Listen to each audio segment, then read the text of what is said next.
আসসালামু আলাইকুম। আশা করি সবাই ভালো আছেন, সুস্থ আছেন। আজকে আমি আপনাদের সামনে তৈরি করে দেখাবো পারফেক্ট নিমকি রেসিপি। তো চলুন শুরু করা যাক আজকে নিমকি রেসিপি। আমি এখানে একটা কাপের সাহায্যে এখানে আমি 5 কাপ আটা নিয়ে নিলাম। আপনারা চাইলে ময়দা ব্যবহার করতে পারেন। এখন আমার আটা নেওয়া শেষ। এখন আমি এর মধ্যে দিয়ে দিব অল্প পরিমাণের লবণটা আপনারা আপনাদের স্বাদ মতো দিবেন। দিয়ে দিব কালো জিরা, 1 চামচ কালো জিরা, দিয়ে দিব হাফ কাপ তেল। দিয়ে এটা আমি ভালো করে এটাকে মিশিয়ে নেব। তেলটা ভালো করে আটাটার সাথে মিশিয়ে নেব। এটা একটু সময় নিয়ে ভালো করে মিশাবেন, এমনভাবে মিশাবেন যাতে হাত দিয়ে মুঠ বাঁধলে একদম হাতের মধ্যে দলা বেঁধে যায়। তো দেখতে পাচ্ছেন আমি কীরকম করে হাত দিয়ে এরকম মুঠ করে নিয়েছি। এখন অল্প অল্প পানি দিয়ে আমি একটা ডো তৈরি করে নেব। একবারে পানি দিতে যাবেন না, পানিটা আস্তে আস্তে করে 3-4 বারে দিবেন। তো আমি অল্প অল্প করে এখন পানি দিয়ে ডো তৈরি করে নিলাম। এটা একটু শক্ত করে করবেন, নরম হয়ে গেলে আবার নিমকিটা বানাইতে তেমন ভালো লাগবে না, খেতেও ভালো লাগবে না। তো দেখতে পাচ্ছেন আমার ডোটা এখন তৈরি হয়ে গেছে। এখন আমি এটাকে আধা ঘন্টার জন্য রেস্টে রেখে দিব। তো আমি একটা ঢাকনা দিয়ে ডেকে আধা ঘন্টার জন্য রেস্টে রেখে দিলাম। ফিরে আসবো আধা ঘন্টার পর। তো আমার ডোটা একদমই এখন রেডি। এখন আমি অল্প অল্প ডো নিয়ে এখন আমি একটা রুটি বেলে নেব।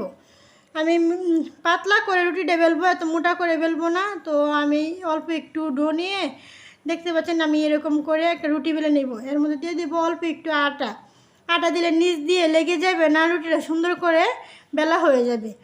তো আমি এখন রুটিটা বেলে নিলাম, আপনারা এরকম করে বেলে নেবেন।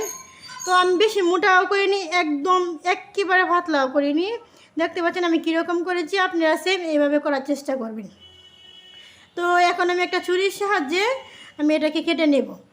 তো দেখতে পাচ্ছেন আমি কীভাবে কেটে নিচ্ছি। প্রথমে লম্বাটি করে আমি টান দিয়ে কেটে নিচ্ছি। এরপর আমি নিমকির একটা শেপ দিয়ে নেব।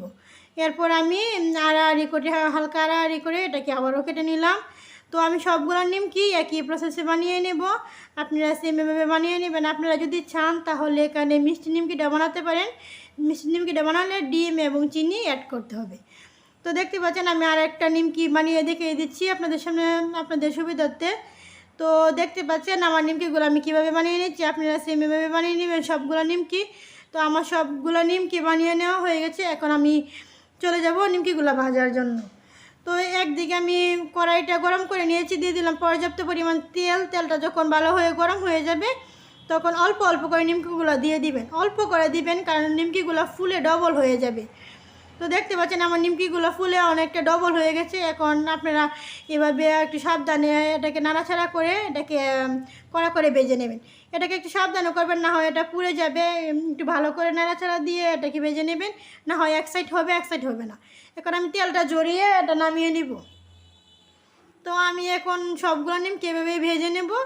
তো ভেজে নিয়ে আমি আপনাদের সামনে দেখিয়ে দিয়েছি। দেখতে পাচ্ছেন ভিউয়ার্স কত সুন্দর এবং পারফেক্টভাবে দোকানের মতো নিমকি বাসায় তৈরি হয়ে গেল। এটা স্বাস্থ্যকর এবং অল টাইম আপনারা খেতে পারেন। দেখতে পাচ্ছেন এটা কতটুকু মুচমুচে হয়েছে, একদমই দোকানের মতো খেতে। এটার স্বাদ অনেকটাই দ্বিগুণ বেড়ে যাবে যদি আপনারা আরও বাসায় করেন। সেটা স্বাস্থ্যকর খাবার জন্য ভালো। তো ভিউয়ার্স আজকের মতো এখানে বিদায় নিচ্ছি।